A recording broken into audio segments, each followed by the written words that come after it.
गुरु गोविंद दोऊ खड़े, काके लागू पाए, बलिहारी गुरु आपड़े, गोविंद दियो मिलाए। नमस्कार, आदाब, सत श्री अकाल। मैं सविता सिंह लखनऊ से एक प्राइवेट शिक्षिका हूँ। मैं अपनी ज़िंदगी में कुछ रिश्तों को बहुत अहमियत देती हूँ, जैसे एक माँ और एक पुत्र का, पुत्र और एक पिता का, शिक्षक और एक शिष्य का। तो मेरे दोहे से तो आप लोग समझ गए होंगे कि आज मैं एक शिक्षक और एक शिष्य के बीच की बात करने जा रही हूँ। आज जो मैं आपको मैसेज दूंगी वो एक छोटी सी कहानी से शुरू होता है। प्राचीन समय की बात थी। एक गुरुकुल था। गुरुकुल में गुरु रहते हैं, हम सब जानते हैं।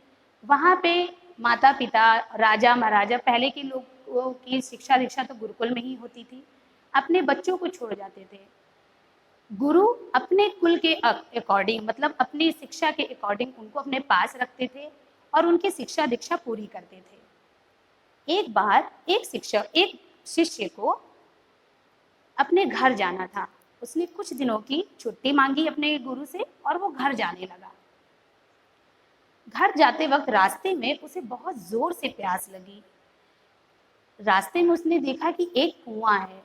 उसने अपनी छोटी सी मटकी निकाली और कुएं में डाला और पानी निकाला। उसको जब वो पिया तो उसको बहुत अच्छा लगा। वो पानी बहुत ही मीठा और शीतल लगा। पीते ही उसको ये ख्याल आया कि मुझे ये पानी, ये जो जल है, अपने गुरुजी के लिए भी लेके जाना चाहिए। तो वो अपने घर जा रहा था। वापस वहाँ से आया, उसने मटकी भरी और वापस अपने गुरु के पास गया और गुरुजी से कहा कि आप एक बार इस पानी को पी लीजिए, इस जल को पी लीजिए, ये बहुत ही शीतल है और बहुत ही मीठा है।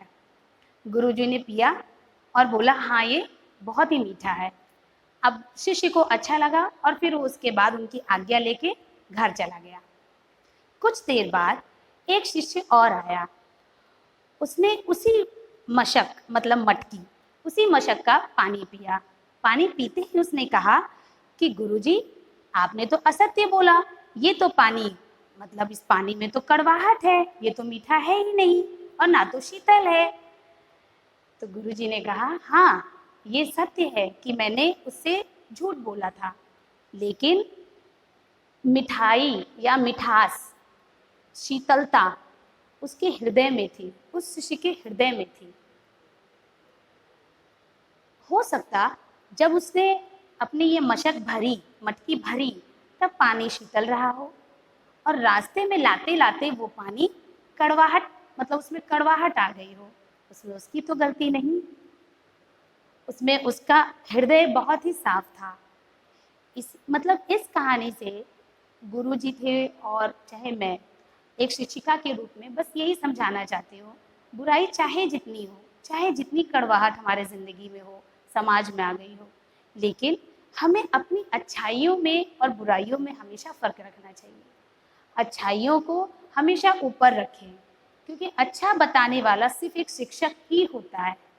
शिक्षक हमेशा आप सबका भला चाहता है। अब एक मैं प्रश्न पूछती हूँ, एक इंसान की जिंदगी में सबसे कीमती क्या होता है? सोच के बताइए, सबसे कीमती क्या होता है? जी हाँ, आप सबके मन में आ रहा होगा, घर, मकान, रोटी, कपड़ा, है ना, धन दौलत, जो भी प्रॉपर्टी है वो सब, नौकरी, ये सब इम्पोर्टेंट है। हमारी संतान, परिवार, ये सब इम्पोर्टेंट है, बहुत ज़रूरी है हर एक इंसान के लिए।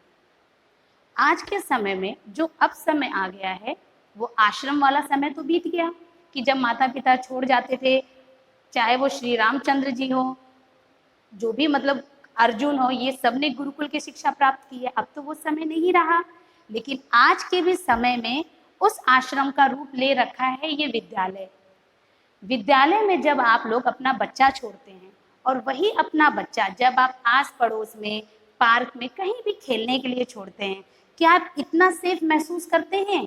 आप उसको 1 घंटे बाद बुलाने चले जाते हैं कि बेटा घर चलो, शाम हो गई। हमेशा एक डर सा बना रहता है। छोटा बच्चा पार्क में खेलता है तो माँ बैठी रहती है, इसलिए कि कहीं उसको कुछ हानि ना हो जाए। लेकिन जब वही छोटा बच्चा जब स्कूल भेजा जाता है, क्या माँ स्कूल में बैठती है? बिल्कुल नहीं। क्या आप लोग कभी भी फ़ोन करके ये पता करते हैं कि बच्चा खा रहा है, पी रहा है स्कूल में कि नहीं? बिल्कुल नहीं। क्यों? क्योंकि आप इतने आश्वस्त हो चुके होते हैं कि वहाँ पे हम शिक्षक हैं। हम शिक्षक एक पेरेंट्स की तरह, अभिभावक की तरह उनका ख्याल रखने के लिए, उनका खाना, पीना, उठना, बैठना, वो किसकी संगत में है, उनका पार्टनर कैसा है, वो कैसी भाषा बोलते हैं, वो क्या कर रहे हैं, उनका कौन-सा वर्क नहीं पूरा है, ईच एंड एवरीथिंग, हर एक चीज़ के बारे में हम शिक्षक माता-पिता के बाद उनका ख्याल रखते हैं। तो अभिभावक, पेरेंट्स, आप लोगों से मेरी ये रिक्वेस्ट है, आज ये सर्वव्यापी महामारी जो फैली हुई है, ये जाहिर सी बात है एक बुराई की तरह पूरे समाज में फैल गई है। क्या हमको उस शीतल जल की तरह, उस शिष्य और उस गुरु की तरीके से, क्या हमको अपने दिल की, मन की अच्छाइयों को मार देना चाहिए? बिल्कुल नहीं। एक शिक्षक ही बता सकता है कि क्या सही है, क्या गलत है। माँ को एक पहली अध्यापिका के रूप में बच्चों के लिए बोला जाता है। क्यों? क्योंकि माँ शिक्षा देती है, बताती है अपने बच्चे को। आज संकट के समय में हम शिक्षक को भी आप सबकी ज़रूरत है। हम शिक्षकों का भी परिवार है। हम सब भारत के समय जितने शिक्षक हैं वो सब बहुत परेशान हैं, और आज उनकी परेशानी को हटाने का, खत्म करने का आप लोग की बारी है। आप लोग का समय आ चुका है। आप लोग आगे हाथ बढ़ाइए। सोचिए कि हम शिक्षकों के लिए कैसे, आप लोग क्या कर सकते हैं। आप लोगों से अगर विद्यालय के शुल्क को जमा करने की बात कही जा रही है, तो पेरेंट्स, कम से कम वो पेरेंट्स तो सबमिट कर सकते हैं, जमा कर सकते हैं विद्यालय के शुल्क को, जो सक्षम हैं। जिस आज के समय में समस्याएं सबके पास हैं, जिसके पास वाकई बहुत समस्या है, उसके लिए हर विद्यालय में कुछ ना कुछ प्रावधान इस समय बनाए गए हैं, बट एटलीस्ट जो सक्षम हैं वो तो कर सकते हैं। हम सब लोग अपना परिवार छोड़ के आप सबके बच्चों के लिए आप वीडियो बनाते हैं। आज भी लॉकडाउन की कंडीशन में कम से कम 7 घंटे हर एक शिक्षक काम कर रहा है। हर एक शिक्षक पीपीटी बनाते हैं, पीडीएफ बनाते हैं, वीडियोस बनाते हैं, ऑडियोज बनाते हैं, कॉपी उनसे हम लोग नेट पे ही मंगवाते हैं, व्हाट्सएप पे मंगवाते हैं, फिर व्हाट्सएप पे चेक करके उन्हें रिटर्न बताते हैं। एक एक के लिए क्या हमारी मेहनत का कोई शुल्क नहीं है? एक बार आप सब लोग सोचिए, आप लोग 10 दिन लगातार इस वर्क को करके देखिए। शिक्षक बनना इतना आसान नहीं है। अभी सितंबर आने वाला है, 5 सितंबर आएगा, सबके मैसेजेस सुबह सुबह आएंगे शिक्षक के लिए। क्यों मना रहे हैं हम लोग शिक्षक? डॉक्टर राधाकृष्णन, सर्वपल्ली राधाकृष्णन की फोटो आ जाएगी, क्यों आ जाएगी? किस लिए मना रहे हैं? आज वही शिक्षक पूरे देश में परेशान चल रहा है, उस शिक्षक के लिए कुछ नहीं। पेरेंट्स, ये जो शिक्षक और अभिभावक के बीच में ये जो इतनी दूरी आ रही है, इसको मत बढ़ाइए, इस दूरी को कम कीजिए, क्योंकि इस दूरी में बीच में पिसेगा, यानी कि बीच में आएगा हमारा बच्चा, वो आपका हो, हमारा हो या किसी का भी हो, वो शिष्य आएगा। नदी के उस एक किनारे पे शिक्षक खड़ा होगा और एक किनारे पे अभिभावक, बीच में है बच्चे। तो कम से कम आप लोग अपने बच्चों के लिए कीजिए। हर एक विद्यालय में उनकी जो नियत फीस है, उनकी जो नियत, उनका शुल्क है, उसको जमा कराएं। हम शिक्षक काम करते हैं, इसलिए आपसे अपनी अपील रख रहे हैं। गुरु द्रोणाचार्य और एकलव्य के बारे में तो समस्त संसार व्याप्त है, सब जानते हैं उसको।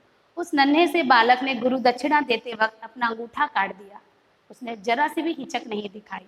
यहाँ आपसे अंगूठा तो नहीं मांगा जा रहा, कम से कम इतना तो आप लोग सोचिए। हम चाहेंगे कि आप, आज ये जो वीडियो मैंने बनाया है, ये भारत के समस्त शिक्षकों की तरफ से बनाया है। मैं चाहूँगी आप लोग इस वीडियो पर अमल करें, जो भी जिसका हक है वो कम से कम दीजिए। हम शिक्षकों से जाने कितनों के घर चलते हैं, विद्यालय में टीचिंग और नॉन टीचिंग दोनों स्टाफ होते हैं। शिक्षक प्राचीन काल से लेके अभी तक स्वाभिमान से रहा है और रहेगा। शिक्षक का स्वाभिमान कभी नहीं गिरेगा। लेकिन एक बार सोचिए, वो जो नॉन टीचिंग स्टाफ हमारे इस विद्यालयों में काम कर रहा है, वो क्या करेगा? शिक्षक से ही ये स्कूल चलते हैं, विद्यालय चलते हैं। बच्चे आप हम लोगों के ही भरोसे भेजते हैं। अगर आप हम लोगों का ख्याल रखते हुए नहीं देखेंगे तो हम लोग कहाँ से उनका ख्याल रखेंगे?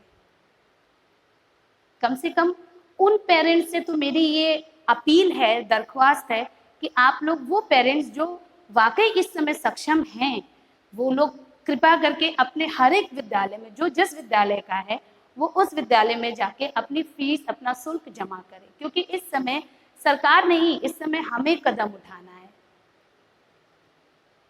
उन छोटे लोगों के बारे में सोचिए, 4th ग्रेड जो हैं उनके बारे में क्या होगा? शिक्षक अपना कहीं ना कहीं से तो अपना गुजर बसर कर लेगा। अगर हम शिक्षक बच्चों को मजबूत रहना सिखाते हैं तो सोचिए हम खुद में कितने मजबूत होंगे। याद रखिएगा, टफ सिचुएशन में टफ लोग ही सरवाइव करते हैं। मेरी ये अभिव्यक्ति थी, मुझे समाज की ओर से सब जगह से ये सब चीज़ें देखने को मिल रही हैं। मेरा हृदय बहुत ही कष्ट में है। मुझे ये वीडियो बनाते समय भी अंदर से खुशी नहीं महसूस हो रही है। बहुत कष्ट हो रहा है कि हमारे देश में इस तरीके की प्रॉब्लम चल रही है और हम लोग एक दूसरे का किसी का साथ नहीं दे रहे हैं।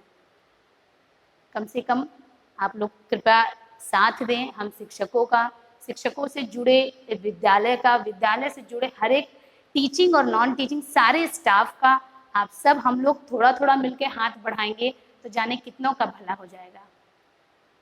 मेरी इन बातों से किसी को भी कष्ट पहुंचा हो तो मैं आपकी क्षमा प्रार्थी हूँ। जय हिंद, जय भारत।